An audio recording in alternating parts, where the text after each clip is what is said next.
भारत सरकार की मुस्लिम दुश्मनी की एक और मिसाल सामने आ गई। बिहार के वजीर आला ने तकरीब के दौरान मुसलमान खातून की नकाब खींच ली।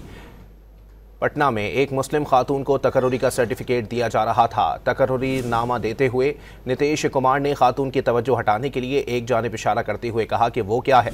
खातून की तवज्जो हटते ही नीतीश कुमार ने उसका नकाब खींच लिया। वजीर आला के साथ मौजूद दीगर सियासी रहनुमा ढिठाई से हंसते रहे, जबकि मुस्लिम खातून डॉक्टर हैरत और सदमे से उन्हें देखती रही।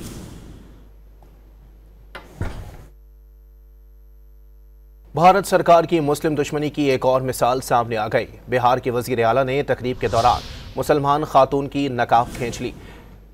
पटना में एक मुस्लिम खातून को तकर्रुरी का सर्टिफिकेट दिया जा रहा था। तकर्रुरी नामा देते हुए नीतीश कुमार ने खातून की तवज्जो हटाने के लिए एक जानिब इशारा करते हुए कहा कि वो क्या है।